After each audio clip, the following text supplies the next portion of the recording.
When I was shuffling out the spread, I saw two images for you, and I'm not sure which one comes first, but they're definitely related. So I'm just going to relay those images to you, and then we'll go over the spread, okay?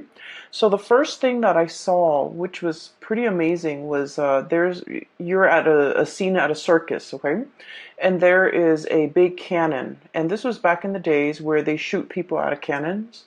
And there's this little boy. He looks really, really young, and he had like a superhero cape, a red cape on, and like a speedo outfit. And he's getting into the mouth of the cannon. Someone shoots him off, and then he kind of rolls up into a ball, and then he rolls a vast distance, and he lands on a net, and then he stands up, and the crowd cheers. Okay, so that's the first image that I saw. The second image that I saw, and I think it should have gone first, but I saw this monk. He looks like a medieval monk, and you know how back in the days, if you look at images and drawings from the medieval time period, the monks, their heads are bald, but they have like hair that's growing on the side, okay? So he's like a medieval monk in this really dark castle in his study. And it's really dark outside. You can see the moon, and you can see the steeple in the chapel, like outside the window. It's really dark. He's reading, poring over many, many, many books by candlelight. And when I saw this image, I immediately think about, the scribes, okay? The scribes. The people, the monks are the first ones that are literate, especially in medieval time. Not a lot of people have access to education. So they're the ones that keep ledgers. They're the ones that are really incredibly educated. They know letters.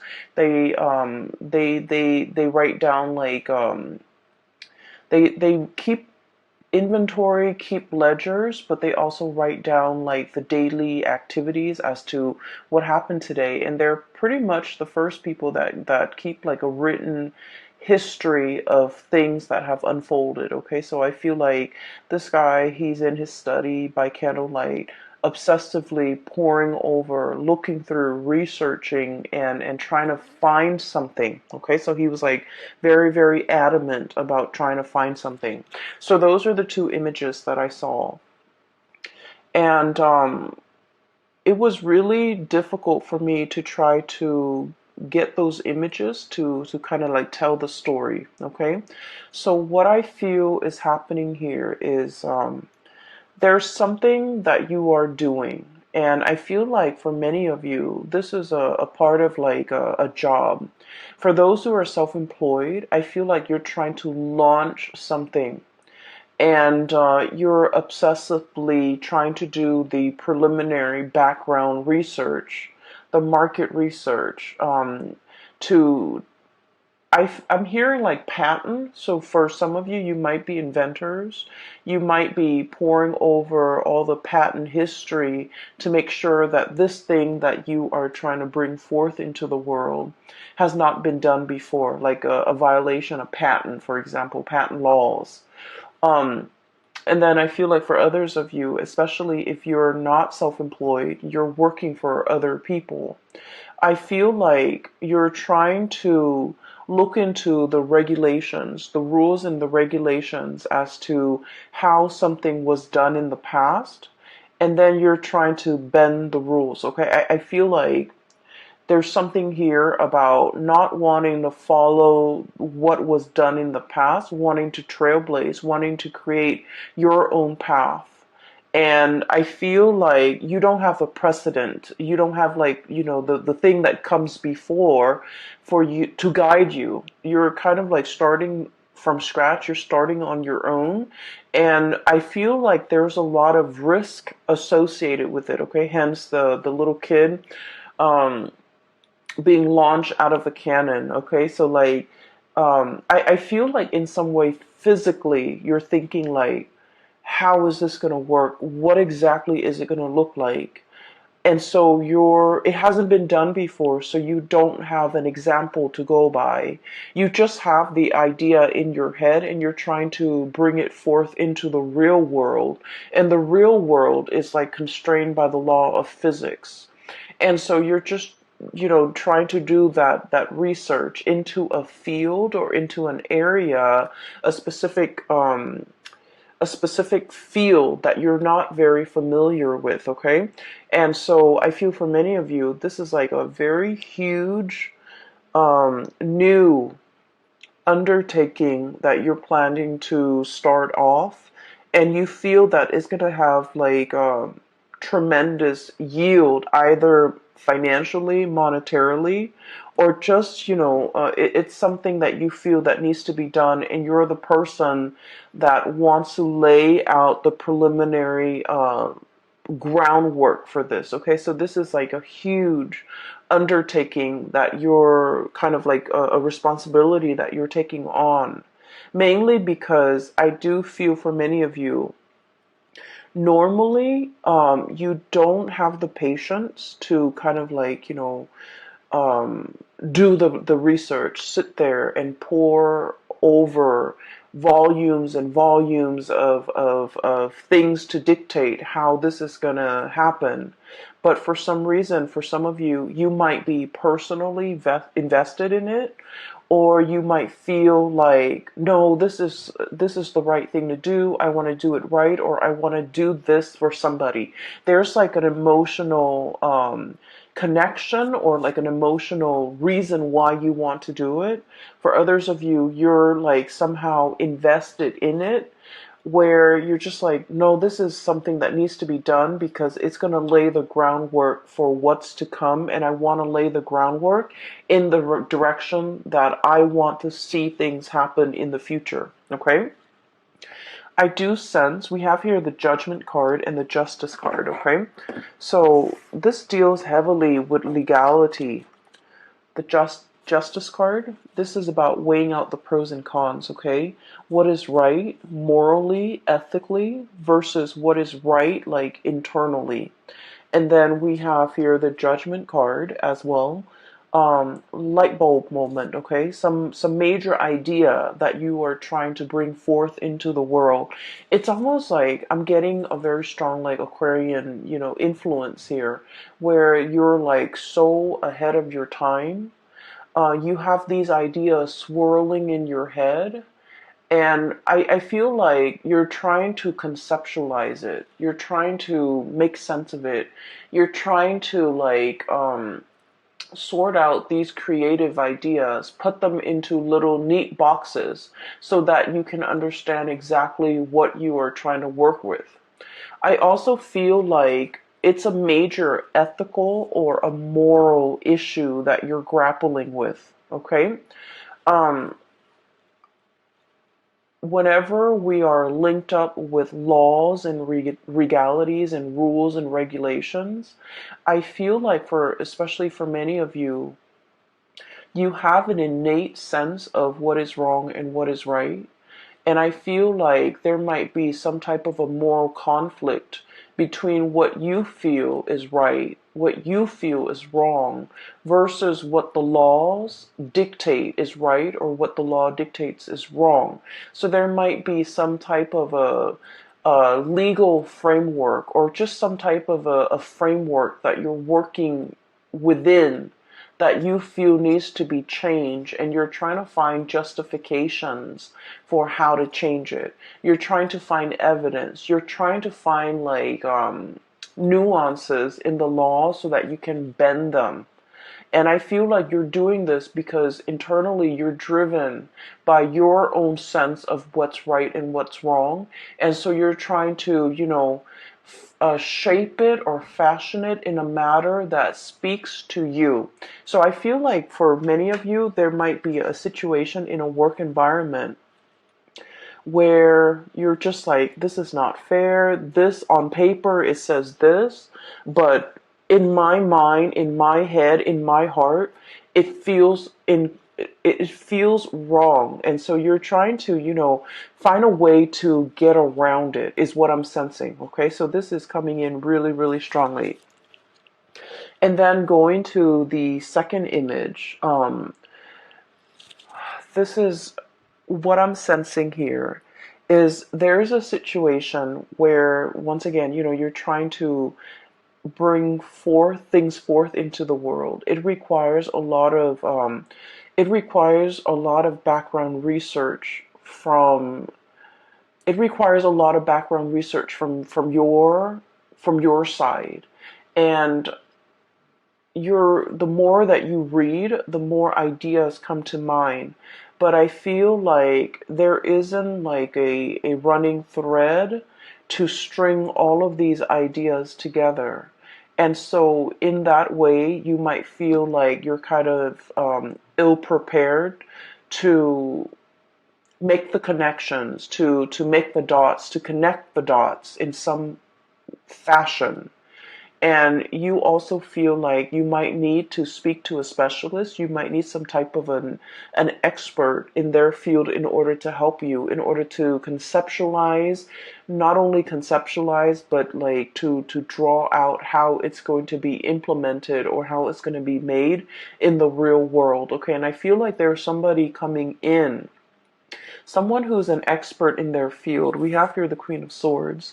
I usually think of this as someone who is super rational. Okay, they work with rules, they work with laws, they work in the legal profession, and they are also their mind is really really fast when it comes to making connections, connecting the dots between one disparate idea and connecting it to another. So I feel like if you're kind of like fumbling around in the dark and you're just like, I need help, I really don't quite understand how to make sense of everything that's in front of me. The more research I do, the more I read up on something, the more confused I get, or the more ideas that come out of it, and I just feel scattered and I feel all over the place. I feel like you have an expert coming in that is going to be able to help you through this process, that's going to be able to make sense of it for you. For some of you, I do feel like, it's just like there are too many things, too many interests, too many hobbies, too many ideas you want to get off the ground, and you don't even know what to do first. So I do feel in a way that the solid groundwork has not been laid, and you're still in that process of doing that. So I just want to say as well, shadow period. So this is a time to really lay that foundation, lay that groundwork, do the preliminary research, make sure there's no holes in your theories, and make sure that everything is done. And I keep hearing like conceptualize. Make sure that you have a very, very, very solid foundation laid out before you start doing anything. And really, really right, especially if we are in the time of Sagittarius, which is a fellow fire sign. When the sun is in Sagittarius, it's going to make a trine to your sign, Aries, and it's going to it's more conducive for bringing you recognition, bringing you into the limelight, and making sure that your plans and ideas and whatever you're trying to implement is foolproof, because you're going to get a lot of visibility. And so I feel like the month of November is not really the time to draw attention to yourself because of the Mercury retrograde period. It is time for you to kind of lay low, pour things over, understand things, read up on things, do the preliminary research, have all those ideas floating around. You don't need to string them into any type of a coherent thought. You just need to, take them into account, but don't implement anything until the month of December. So I hope that makes sense. Because if things are not laid out well and thought about well, and, I want to say, if they're not done well, by the month of December, when the limelight is on you or when the spotlight is on you, that's when, all the holes in your theories will start to show, okay? I'm seeing that it's like light streaming through a, um, a it's almost like a window with curtains and then light streaming through. If there are holes in the curtains, you're going to start to see those holes cast a shadow, and you're going to start to see the light. So I feel like this is not a time for you to get that limelight. It's going to come in the month of December. Okay, so enough about that. I do want to move on to the cards because there's something coming through here. First of all, we have here the Eight of Wands and the Eight of Swords, and both of these falling on top of each other. So the Eight of Wands, this is massive amounts of communication. And the Eight of Swords is a situation where we keep ourselves stuck, we keep ourselves bound, and we feel like we don't have all the information that we need in order to move forward, in order to make a decision. So what I feel is happening here is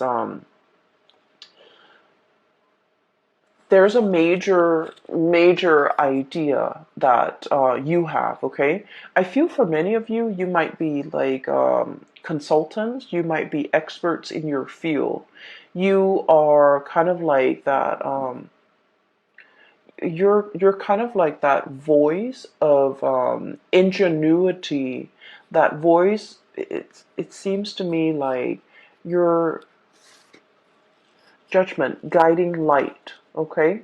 You're providing a lot of swift, short, concise communication to bring people out of a state of confusion, okay? You guys are very like no nonsense, no holds bar. Whatever comes to mind, you say it. Like you rarely have a filter. And I feel like because of this carefree, a lot of people might think it's reckless, but what I feel is it's a childlike innocence. It's sort of like, let's just do it first and then read the instructions later. Okay? Let's just rely on our intuition to assemble this thing without having to read the instructions because we all know, intuitively where things are supposed to go. And you have that kind of like blind faith where you're able to like get things done, push people along, move people along. And I'm sensing, start things off the ground, get things off the ground, get things running, inspiring people, and making, like, not letting people make excuses for why they're not getting things done. So I feel like you're kind of like the voice of, not so much the voice of reason, but like that light in a tunnel to help guide people along because you're very, very bold and brave and you venture into unknown territories.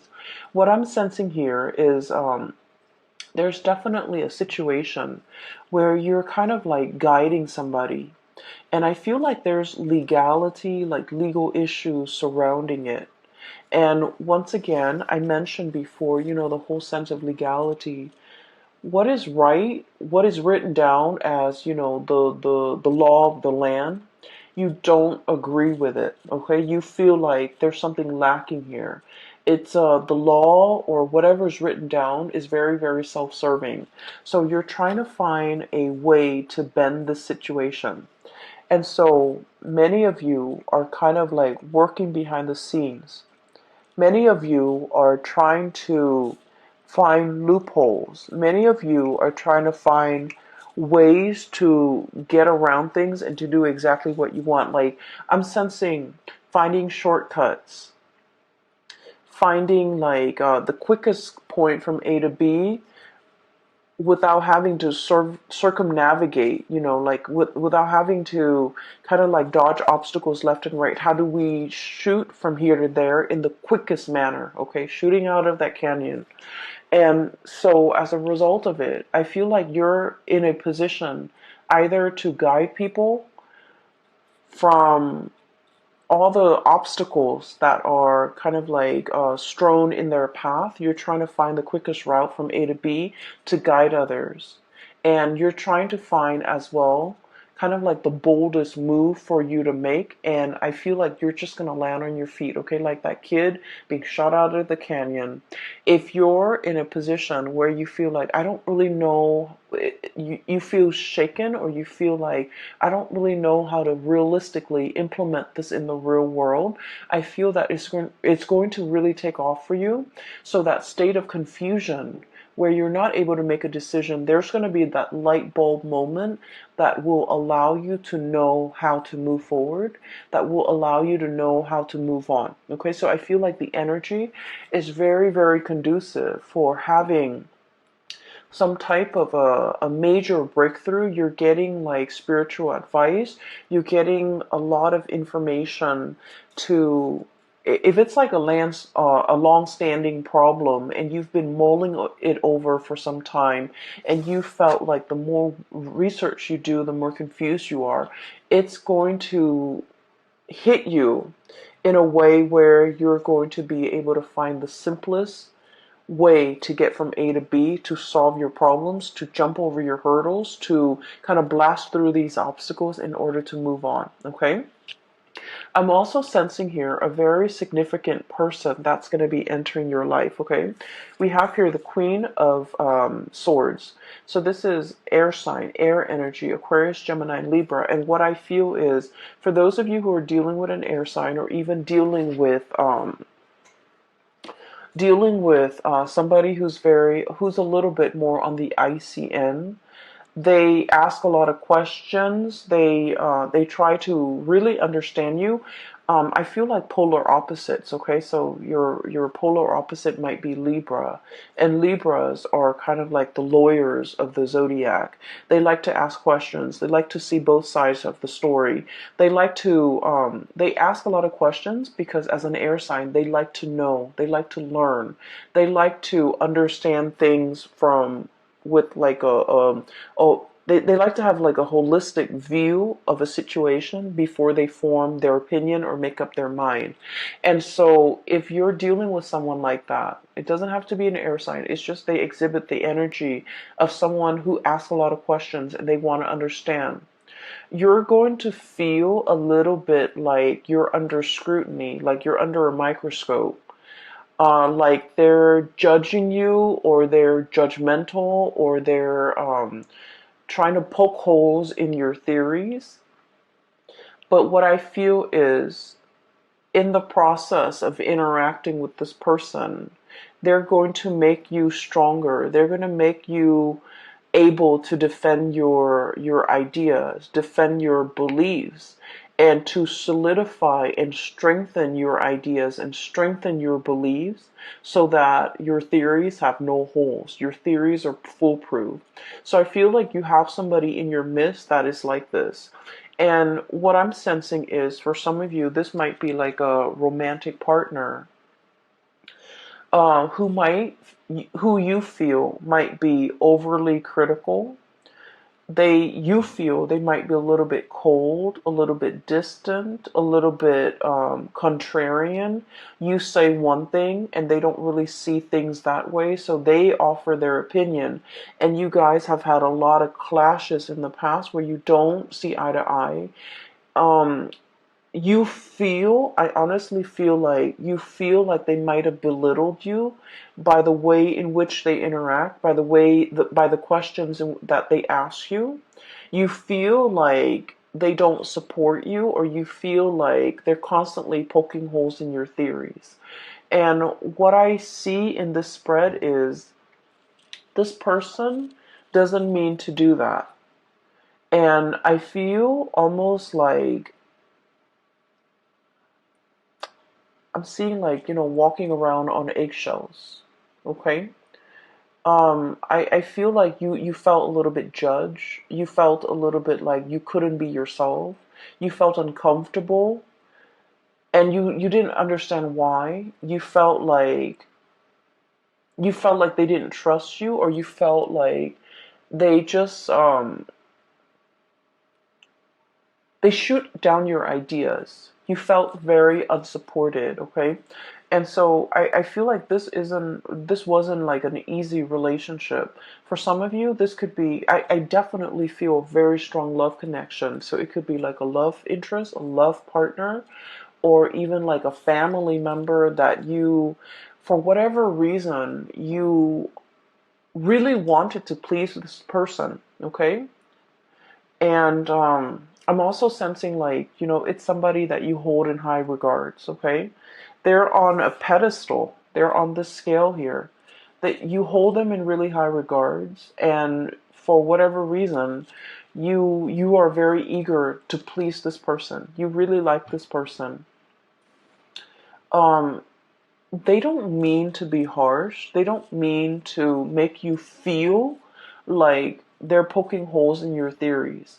It's just they can't help themselves. The way if their curiosity is piqued, if you're saying something that really strikes at one of their many interests, they're going to ask questions. They're going to ask a lot of follow-up questions, and it can feel really uncomfortable. And you're not the first person that they have made feel like they're under scrutiny, like they're under a microscope, like they're cross-examining you. You're not the first person, and I feel like this person has a tendency to do this, and I feel like they isolate a lot of people. They might have isolated friends because of their behavior. So I'm sensing here a person that doesn't mean it. They don't mean any harm, and they don't understand how they come across, and they don't understand how harsh they are with their words and their judgment, and they don't understand that people feel judged or feels that they're too judgmental, and people feel uncomfortable in their presence. Okay, so I feel like you're dealing with a situation like that where somebody might be asking you, and they're asking you so that they can understand where you're coming from, so that they can understand your ideas. And so, let your guard down definitely when you are interacting with this person, because I feel like they mean no harm. Okay, when we're coming from a space, anytime we're coming from a space where we are constantly questioning somebody else's motives. Three of Cups, this is a celebratory card, an exchange of communication, ideas, getting together, having a really, really good time. And you have this, a flow, a really soft, I want to say, soft flow of energy. And then there's like, mutual exchange, right? Of ideas, of energy, of support. And then all of a sudden, this person comes into the picture, and they're kind of icy and rational and just, um, stone face, poker face. So you don't really know where they're coming from. So I feel like, they have a habit of doing this, and they're not really aware of it. And so anytime that we have an interaction with another person, we just need to take everything at face value, because I feel like the minute somebody feels like, like a perceived slight, or you get a perception that someone is like negative or trying to shoot down your plans. The minute we get defensive in a social interaction, that's when we kind of like imagine things or energies that are not there. So I feel like in this situation, it is best to let our walls down. If they ask questions, just answer their questions. And I feel like it's going to create a more even flow of energy. Okay.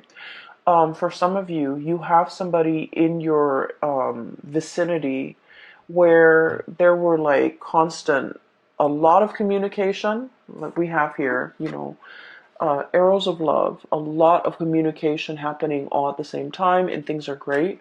And then you go through a period where there's like zero communication, Eight of Swords, being stuck in a prison of swords, and you're just like, what just happened? Which way do I go? So I feel like you're dealing with someone who you feel is blowing very, very, very hot and cold. You don't know from one day to the next where you stand with them. I keep hearing bipolar. Um, and I'm also hearing as well somebody who's very stuck in their head, and they might have like a gazillion things or a gazillion ideas that they're working on. So they're jumping from the realm of the mind. They're constantly thinking about other things, okay? So it's not that they don't have time for you, or it's not that, they're um, I feel like they're very, very busy, and I know that sounds terrible. There's no excuse. If you really want to make something happen, if you really want to reach out, if you want to prioritize a communication or a specific person in your life, being busy is no excuse. We find time for things and for people that matter. But I feel like there's like periods of like a lot of heavy communication with this person, and then you go through a drought, and then they come back, and then there's a lot of heavy communication, and you're just never sure where you stand with this person, and you're frustrated, and I feel like you're thinking about the worst. You're thinking about like worst case scenario. They're probably talking to other people. They have a lot of other options. They have a lot of other people in their mind. And I feel for many of you, you might retaliate by, uh, going out a lot, trying to meet other people. And so when you're going through that period of drought and there's no communication from the other person, you are waiting on the communication, but at the same time, you're just like, you know, um, I do see like a retaliation where if there's no communication, you draw your attention elsewhere. And so I just feel like the other person has a lot of things on their plate. And once again, I'm not saying like it's an excuse, but I do feel like they're I'm sensing like you and the other person, the way in which you do things are very different. And so there's lack of understanding from your end to their end, where they're coming from, why they're like this. And then from their end to your end, there's lack of understanding why you need certain things. You might need a lot of communication, and I feel like they need a lot of downtime. Does that make sense? So I feel like that's you're like polar opposites, and the way in which you need others, the way in which you express love, the way in which you express concern, and the ways in which you show affection is very, very different. You might need that entangled, constant communication, a lot of validation. They need a lot of distance and alone time and downtime. Okay, if the connection is there in their mind, it's already there. We don't need to, reinvent the wheel. We just need to have separate lives. So I definitely feel like one person needs a lot of intimacy and reassurance and attention, and then the other person needs a lot of me time, a lot of downtime, a lot of space. And there's a potential here for the two of you to kind of like bridge this divide and to be able to kind of understand where the other person's coming from. I don't see like a situation where there's like from their end, I don't see that they're dating other people, running around with other people and things like that. I do feel like you might have thought that, but I don't see it from their end. But I do sense that they're wondering as well, the times in which you guys are not communicating. What are you up to? Are you out there dating other people with this Three of Cups? Like getting to know other people, trying to, forget them? And then we also have here the Nine of Cups, being comfortable and happy and satiated on your own, not needing them and, living your life. So I feel like there's a potential here for like a lot of misunderstanding between you and another person. If that has been the case in the past, there's a coming together, a reckoning, communication, things being revived, okay? And then I also feel they're coming back in wanting to communicate. Queen of Swords, Nine of Cups, wanting to communicate, wanting to, understand where you're at. And the blue color is coming out very strongly here, which in the blue eyes and the blue color, I do feel like you want them to see. Okay, you want them to see that you're okay without them, that you're happy without them. But once again, I feel like this person means a lot to you, and you want that validation from them. You want to see. So if this has been somebody that has kind of like left you high and dry in the past, I feel like a part of you really wants to show them, really wants them to see that you're okay, you're happy, you're dating, your social life is really thriving and taking off, or your dating life is really thriving and taking off, like you want to see. Some of you might be posting on social media, posting like, that you're out and about, you're having a good time, you're enjoying the single life, if this is an ex. And then I definitely feel like, they're thinking about you. They're trying to access you, access the photos, access the information. They're definitely physically seeing to make sense of it. Okay, so I do see a tit for tat retaliatory type of an energy here where you want somebody to see that you're doing well, that you're doing fine, that you're happy. Um, But once again, it still points me to the fact that you are wanting some type of validation from this person, okay? If it is an ex, I feel like it's going to be the end of it. If it is an ex and you just feel like you go through periods where you hear nothing from them, and then they come back in expecting everything to be okay. What I have is a stoppage in communication, Four of Swords. This is taking a break.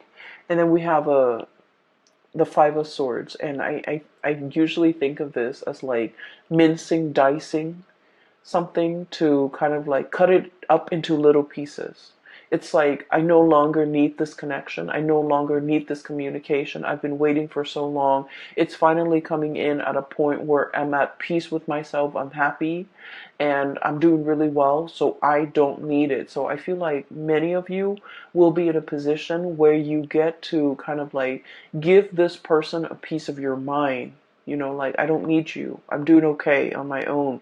I am very, very satiated and incredibly happy. And so I don't need the crumbs and, all of this that you're bringing into the picture. But then on the other hand, I do feel like many of you, you're dealing with somebody where there is a lot of misunderstanding. What they need and what you need are totally different things. You might want to be the one, going out, having fun, wanting to be the life of the party, and the other person, they crave a more peaceful, a quieter existence. And I feel like there will be like a bridging of the gap where the two of you will kind of like meet in the middle and try to, I want to say, like, compromise. Okay, like compromise. So I'm getting a very strong polar opposite here. And once again, your polar opposite is Libra. Libra is coming out very strongly in this spread. So for just a warning, for those of you who are dealing with a Libran person, I do sense there's a lot of misunderstanding, and I would just urge you to kind of, slip yourself in their shoes to really understand and mull over and think about what they have said to you in the past, because I feel like you guys are talking over one another. You're speaking from here, they're here, and then the it's like, the two shall never meet. So I feel like there's a lot of potential for misunderstanding. And so you kind of have to go back, cycle back into your, memory Rolodex of all the conversations you've had, of all the things that they've told you, because I feel like they might have said a lot of things and you misinterpreted a different way. And likewise, this energy flows both ways. You might have said things that they have completely misinterpreted. And so I feel like there's a definitely miscommunication that can be fixed, and the distance can be bridged between you and this person, okay? In particular, if you're dealing with a Libra, because I feel like um, one person feels like the other person is withholding information or withholding affection, and so they find affection elsewhere. And that can be you or that can be them. But I feel the energy of one person wanting to retaliate because they feel the other person is withdrawing. And so they, find affection elsewhere, find attention elsewhere, seeks attention elsewhere. And then I also feel like when one person wants to be, wants to cuddle, wants to be intimate, the other person is like tired. And so your timing is really off. Your communication is really off between the two of you. And I feel like, that's a situation that can be easily fixed. And approaching one another with like an open mind. Okay? So I just feel like there are a lot of issues here that can be hashed out, that can be revisited um, for resolution, for reconciliation. Okay, I definitely feel reconciliation between you and a person that you feel might not have time for you.